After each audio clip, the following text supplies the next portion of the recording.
gahawannya nyan mi lumpegahile bermakna habalum gahabunapu Islam sedang tidak baik-baik saja. Mari kita masuk dalam masalah Muhammad ngata turi Nabi Muhammad urang anak Nabi sayang ada kala ba mana lumpegahile watelu aku Nabi gedanyang lisura urang ba Fadiyah Hakim. Hai Fadiyah Hakim pujuk dakwah Nabi tiga gepegah hilu lauta urang sampai mati. Pekan dakwah urangnya rata melatah dakwah urang udah maklo jual-jual pekan. Barang bagi yang berarti anak lih banyak bayar purai babeti on di rumah diri.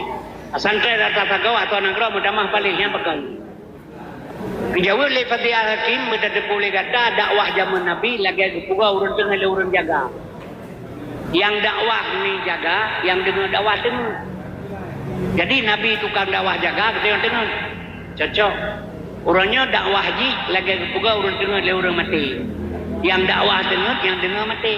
Saban lagi orang mekat bertawa semalau kuda yang mekat lo yang belah budak. Sebab ni menyorhan Nabi Muhammad hana taturi sehingga tak pegah Nabi Muhammad gasin.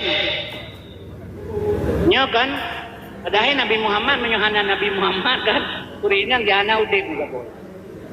Hana agama apa ni ude urine puga kebola kare blok no blok pede mi kusuk kerja agama ude penyoleh hana yum duri nang melimang tapi duri nang pe hang pikir hana pun agamanya ada hana pun nyarela begini urang komplit Aceh level 2 tahun mak 215 ro urang perkosa di Aceh lahir ane bajing pertuh 16 ro kan berat heboh Aceh pidi takluk di batas Bini Selawah kena ulegli dalam bicah di Jaya.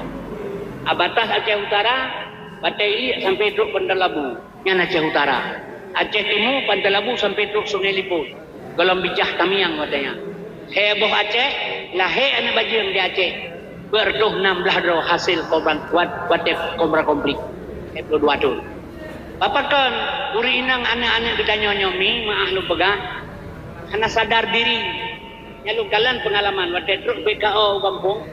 Yang darahnya asal sepuluh ini, kalau kekisi baibu, ulai ini udah nan repohnya jauh, ulai ini udah rata dia, ya belum macam kanan. Manyan awak bekau anu muda-muda tu, kalau kita baik dah tu baik. Edi metutu sampai kerodro ya banyak ibu dengar bak katanya urinan hanakai guna petelong saboh akai urinan kurang nafsu, uragam saboh nafsu sekurang akai. Yang kerja urinang menyai pantang itu pehbok lehnya ibu bungung yang kagak galak urinang. Hana pateh sejak bau pekat. Namanya darah lu saboh nalamoy dua yang kabeh ngan ron. Lo bawanya